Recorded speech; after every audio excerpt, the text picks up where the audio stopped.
Yeah, go ahead. Sorry, those are mine.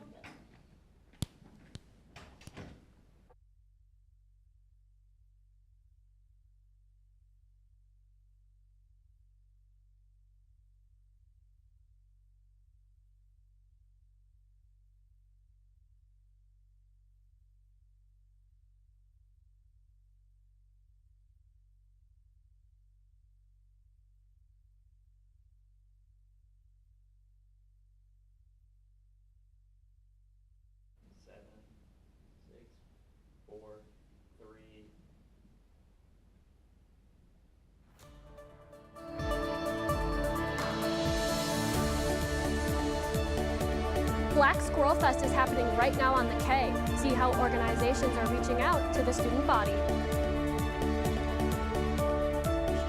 Charlie Kirk, a right-wing political activist, was shot while speaking at Utah Valley University. After 2 days, authorities have the suspect in custody. Here's all we know about it. After the high-profile assassination of Charlie Kirk, a popular conservative activist and founder of Turning Point USA, hear about how his company is mourning the loss. This is Kent Stater TV.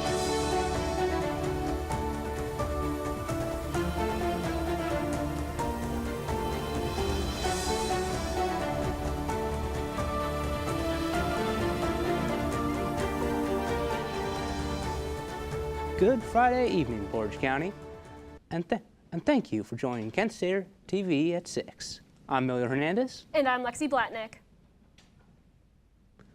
2 days after right-wing political activist Charlie Kirk was killed, authorities have the suspect in custody. CNN's Leigh Waldman has more.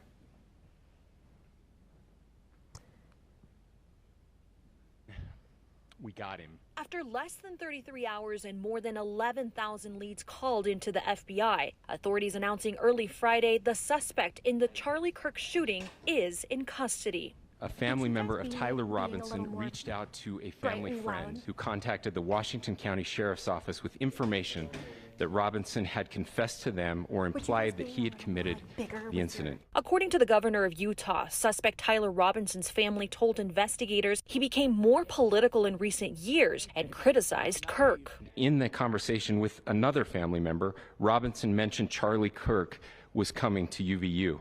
They talked about why they didn't like him and the viewpoints that he had. The killing of the conservative activist is sending shockwaves through the political landscape. Lawmakers say they are on heightened alert. I think it's undeniable now that we've got to beef up security on every member. And many are calling for leaders to bring down the temperature on political rhetoric. We must come together. Our responsibility is to de-escalate this environment, to reduce the level of chaos that is at risk right now in this country. The 31-year-old founder of Turning Point USA is credited with helping rally young voters to conservative causes. Charlie Kirk was a great person, a great man, great in every way, especially with youth. And what he did, what this man did, was disgraceful. In Orem, Utah, I'm Maribel Gonzalez. In the days since Charlie Kirk's death, the public has had a multitude of reactions to his shooting. Our reporter Faith Nelson has more.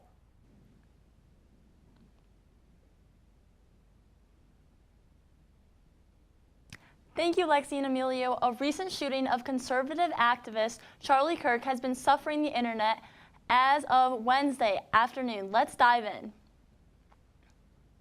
Fairview Park Mayor Bill Schneider responded to public outrage over a council member's alleged social media post about Charlie Kirk. In a Friday statement, he said that the post was not from an official city account and does not reflect the views of the city. He then apologized for the insensitive remarks made, acknowledging the pain caused to the grieving family, and proceeded to add that he cannot simply fire a council member as they are elected by public vote and subject to charter rules. He closed his statement reassuring residents that safety measures and security at council meetings will be increased.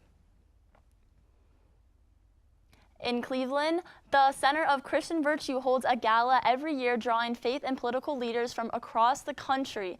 Kirk, being the founder of Turning Point USA, a program designed to inspire young conservatives to live out their beliefs, was scheduled to speak this year at the event on September 26th.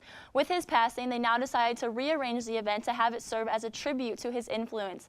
Aaron Barris says, "It is now up to us to carry on Charlie's work, Charlie's message, Charlie's fearlessness, and that's what he prayed to do at CZV."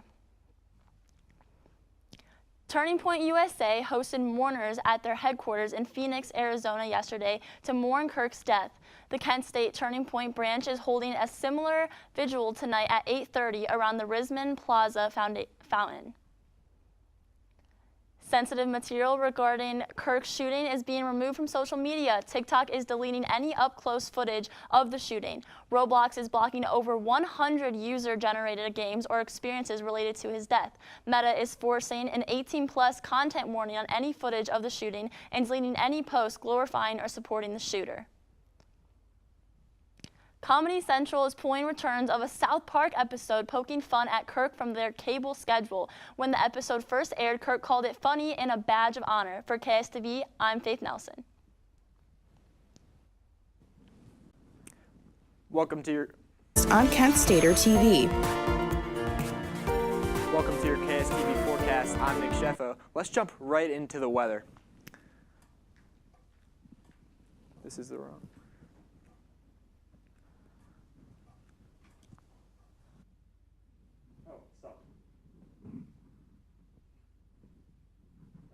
What's happening? That's not my.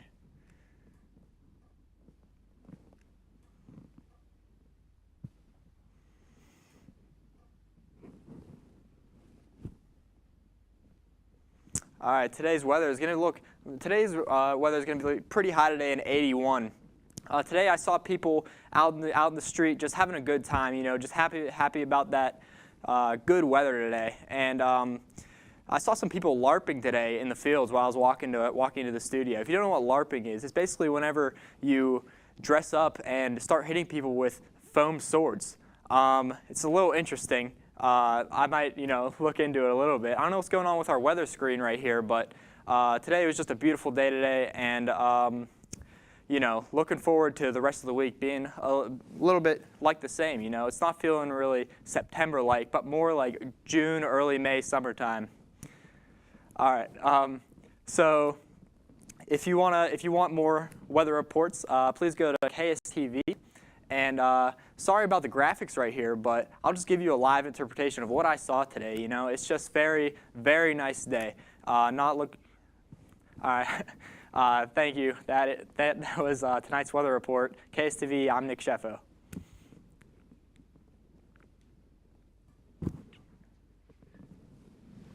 Good news flashes. Today is the annual Black Squirrel Festival. Our reporter Sofia Helena da Ambrose da Silva has more. Hi guys, that's right. I am here at Risman Plaza for the 43rd annual Black Squirrel Festival, one of Kent State's longest running traditions. This festival not only highlights Kent's community, but also celebrates the black squirrel, which has become an iconic and very loved unofficial mascot for Kent. The festival has been going since 4 p.m. today and will continue till 7. As you can see, the crowd continues to go as the festival goes.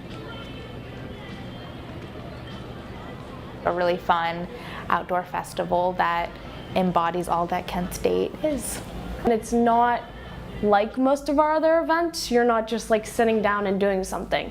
You can scatter across the student green and find something to do. Organized each year by the Flash Activities Board, what started decades ago as a small campus event has now grown into a celebration that brings students, families, and community members together.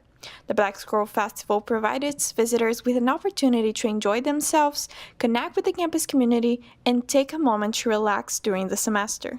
I remember going to Black Squirrel Fest and it was like, this is such a good time. This is really making me feel like I'm on campus. College can be stressful, but it can also be really fun. Look at what kind of things we do on college campuses. With more than 50 partner organizations, this year's festivals features arts and crafts, a photo booth, free t-shirts, food trucks, and live entertainment, expecting to have 1,000 participants, if not more, following last year's marks of 1,200 visitors. I really want people to walk away feeling happy. I want them to walk away feeling refreshed, ready to go, like it's been a successful start to the year. This isn't a kickoff event, this is just a keep chugging event, and I really hope that that's just what students keep on. This year, new activities have been added to the event. Arts and crafts give the opportunity to even build your own Black Scroll, and the new partnership with the Office of Civic Engagement gives students a chance to take part in service projects and give back to the community while enjoying the fun. Just a few minutes ago, the homecoming court was announced, and as you can see, the festival is in full swing. As I said before, it is continuing until 7 p.m. tonight. For KSTV, I'm Sofia Elena.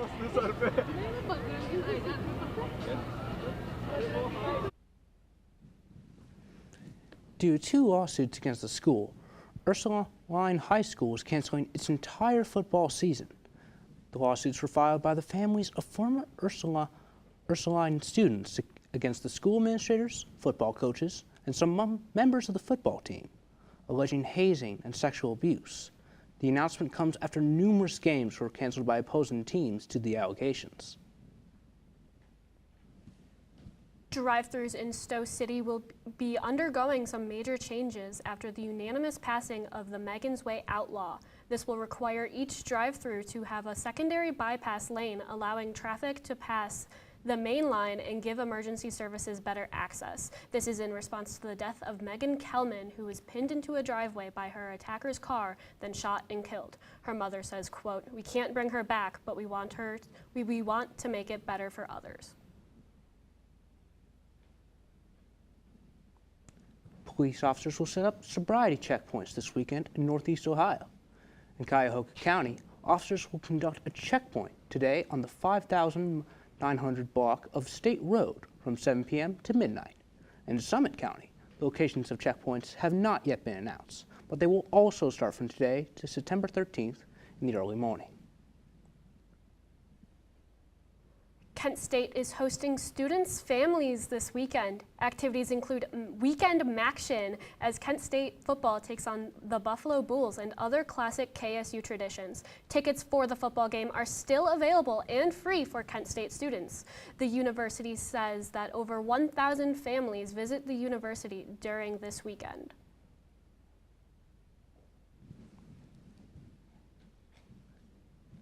Fall festivals are being held across Northeast Ohio. For Kent, Dussel Farm offers a pumpkin patch and a festival with a corn maze, food, and fun throughout the fall season. The annual Stowe Historical Society Harvest Festival will take place September 27th to the 28th, with art, crafts, food, and activities for all ages. The Oktoberfest Festival in Cuyahoga Falls takes place September 19th to the 21st. President Donald Trump announced that he will be sending. We have the details of why.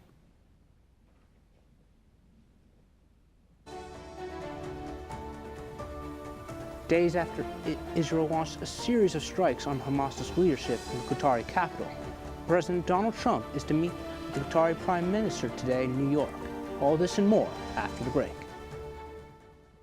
Did you know that children growing up with poor air quality have smaller lungs and higher rates of asthma than children that grow up with good air quality?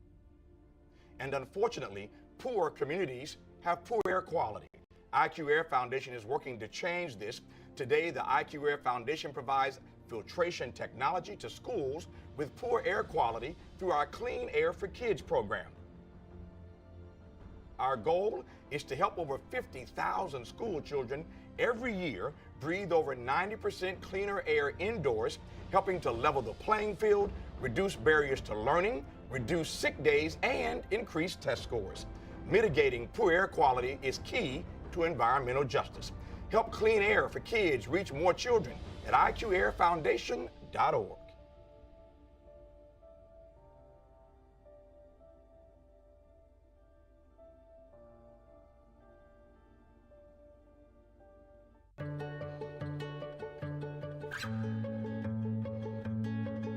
I feel like her heartbeat is like same speed as mine. And I think we have this like deep connection, this heart connection in her heart, that there's room for me and Mom. When I'm holding her, it makes me feel calmer. It's a sensory thing. It's a thing with Asperger's. She's really good with Anya. I've seen adults react to my daughter when she has meltdowns like she's from a different planet. And this little animal just sat next to my child and was just like, you know, it's gonna be cool. She's my superhero. Good job, Kitty Cat. When we adopted Lucky, we discovered all the wonderful things that make her unique. Lucky's a little bit of a lot of things, but mostly she's pure love.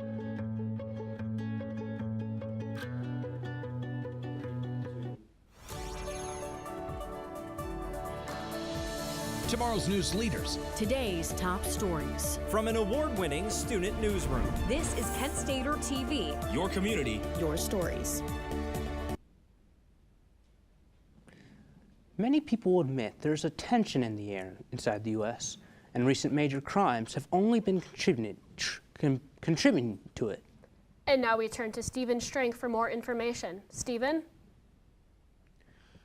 I'm Stephen Strank. Right now, let's get into Crime Stopping with Stephen S. First up is a story in the city of Strongsville.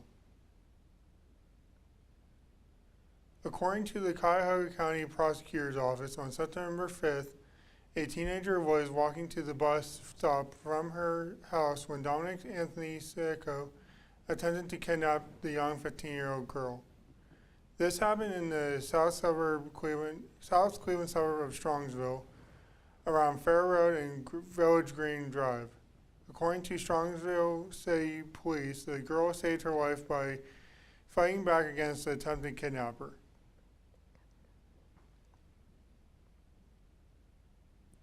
President Trump said today that he is going to be sending troops from the National Guard and military, if needed, to Memphis, Tennessee, as crime is skyrocketing across the country. This comes after the president sent troops and the National Guard into the nation's capital of Washington, D.C. Trump says that the goal is to fix crime in the nation's largest cities. Police responded to a gruesome crime in Dallas. A man allegedly attacked another man with a machete in his motel, cutting off his head.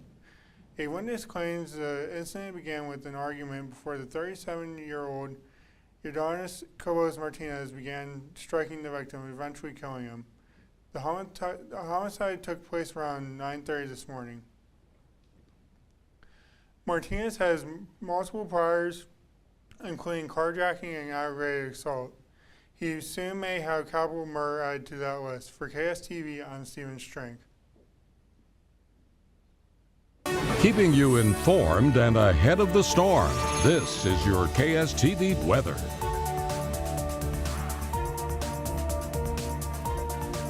Welcome back to the KSTV weather. Welcome back to the KSTV weather report. Let's see what the rest of your week is going to look like.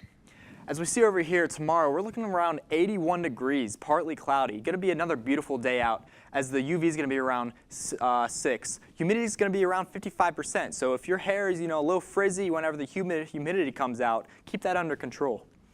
As we look at our extended forecast, we'll see that Saturday is going to start off at 81, and it's going to go all the way up to 86 degrees. But then it's going to drop down progressively down to 74 when we get to Friday. All throughout the week, it's going to be a very low chance of rain until we get up until Friday, which is a 24% chance of rain. So maybe if you want to, invest in one of those little umbrella hats, just be prepared. It's a little bit odd, considering that the rest of the week was basically sunny and cloudy, but, looking like a beautiful day out. Go throw some pigskin out. Throw some pigskin, football, anything like that, just, touch some grass. It's going to be a beautiful week, people. It's going to be beautiful. All right. That was your weather for tonight. I'm Nick Sheffo, and KSTV.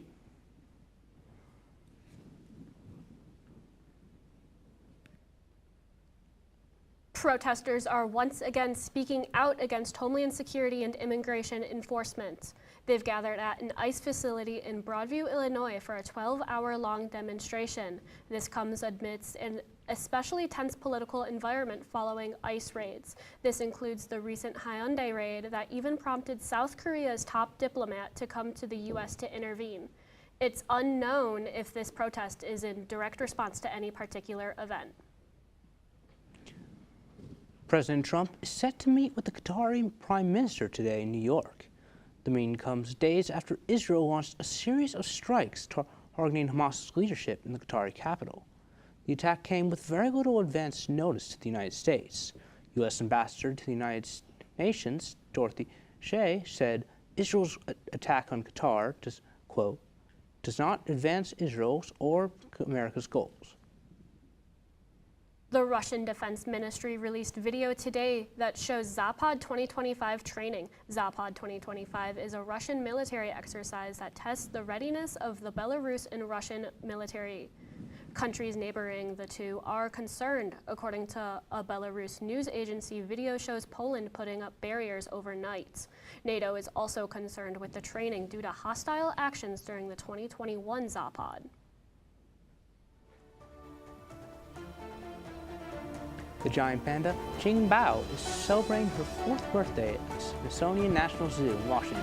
Hear all about the celebration.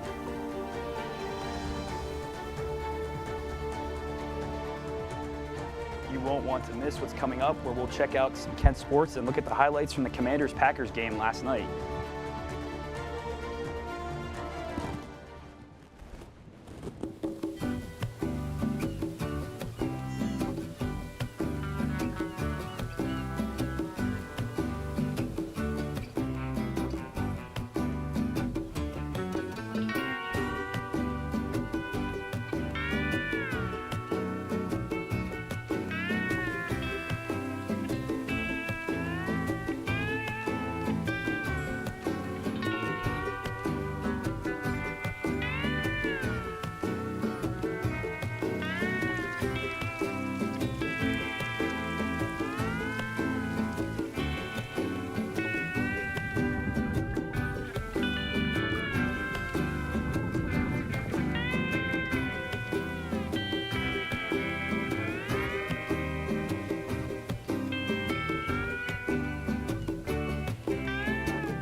Morning. Hope you all had a good weekend and are ready to be inspired. One quick thing I want to remind you guys to be studying. Major key alert. Did you just look at your phone while you was in class? You played yourself. Class, today we're talking about inspirational quotes. You want to get that paper? You better turn in that paper and get an A+. That's a major key. Another one. Mogul talk. You want to reach the mountaintop? You got to go hard. To succeed, you have to believe. Stay focused, fly higher than the eagle. Don't ever play yourself. The key is to make it, so make it. Louise, can you give me an example of an inspirational quote from recent history? Don't play yourself. The key is to make it. And who said that? I did. Now that's a major key alert. Learn the real major keys to getting to college at getschool.com. This is your Kent Stater TV Sports Report.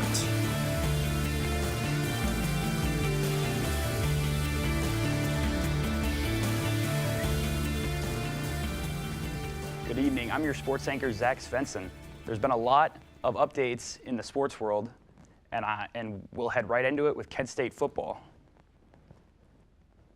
The Kent State football team will look to get back in the win column this week with a record of 1-1 after their home win in Week 1 against Merrimack and Week 2 loss on the road to number 24 ranked Texas Tech, as they come back home tomorrow to Dick Stadium, where they start off conference play and will take on the University of Buffalo, who comes into tomorrow's game also at 1-1. Both teams will look to get their first MAC win and get over 500.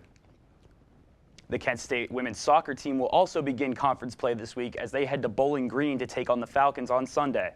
The team will head into tomorrow's game with a record of 2-2-3 and look to get another win under their belt after a draw last Sunday against Oakland. Tomorrow's game will be the penultimate game of their road trip, and they will be back home after they play Ball State next Sunday.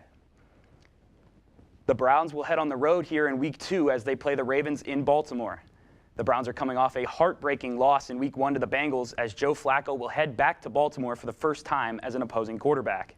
The Browns will look to avoid their first 0-2 start in the Kevin Stefanski era. You can watch the game tomorrow or on Sunday at 1 o'clock on CBS.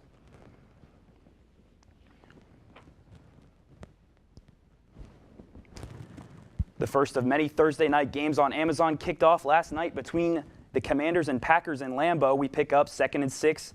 Jordan Love finds Tucker Kraft over the middle, beginning his stellar night with a 57-yard gain. Love then fakes the handoff and finds Romeo Doubs cutting over the middle for the 5-yard touchdown catch to open up the scoring 7-0 Packers. Still with the Packers now midway through the second, Josh Jacobs takes the handoff on 2nd and goal, stumbling his way into the end zone. 14-0 Packers on the 2-yard rushing touchdown.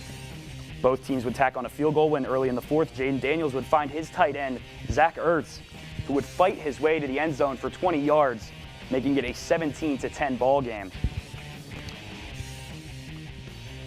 Love now drops back and will fire to Tucker Kraft.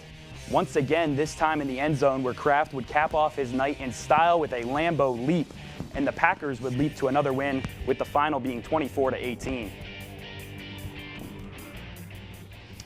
That's all for tonight, folks. For Kent Stater TV, I'm Zach Svensson, signing out.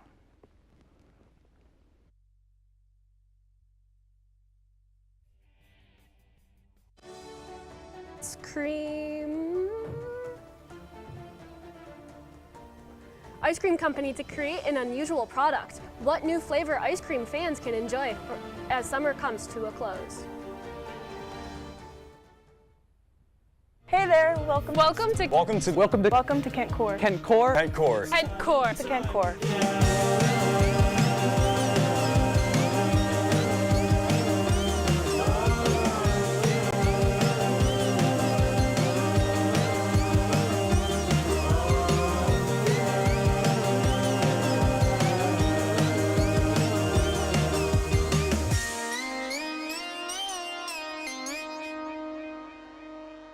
When I was your age, I was just like you, fascinated by stars.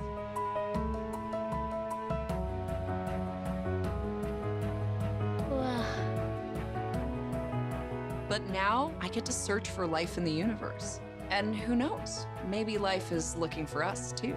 So we're like aliens to them? Yeah. Does anyone want to be a scientist now? I do. Awesome. We need more girls in STEM. Maybe we can find aliens. Bao, the giant panda, celebrated her 4th birthday with the public today at the Smithsonian National Zoo in Washington. Qingbao is one of 2 giant pandas that arrived at the National Zoo last year, so this is her first birthday at the park. To celebrate her birthday, Qingbao was given a birthday cake made of fruit. Carnival Cruise Line and ice cream company Van Leeuwen teamed up to create sunscreen-flavored ice cream. The ice cream's ingredients include coconut cream, cocoa butter, vanilla extract, and sea salt. Unfortunately, if you are interested in trying, the flavor hasn't hit shelves yet, but the 2 companies are gauging whether or not the product has enough buzz to stock in stores. So, would you? Okay, no kicker. We're not going to talk about the ice cream. For more updates and stories, visit our website, KentStater.com. I'm Miller Hernandez. And I'm Lexi Blatnick. Have a great weekend, Portage County.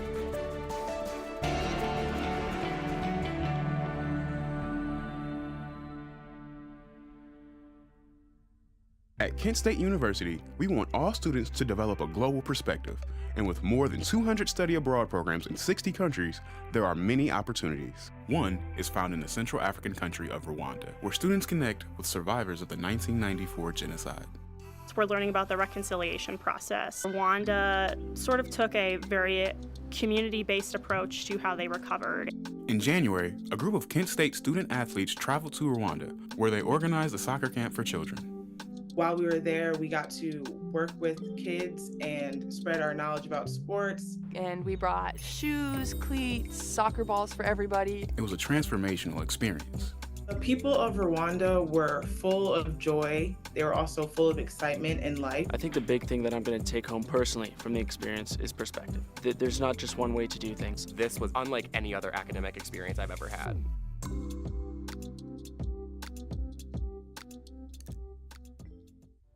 Did you know that children growing up with poor air quality have smaller lungs and higher rates of asthma than children that grow up with good air quality? And unfortunately, poor communities have poor air quality. IQ Air Foundation is working to change this. Today, the IQ Air Foundation provides filtration technology to schools with poor air quality through our Clean Air for Kids program. Our goal is to help over 50,000 school children every year breathe over 90% cleaner air indoors, helping to level the playing field, reduce barriers to learning, reduce sick days, and increase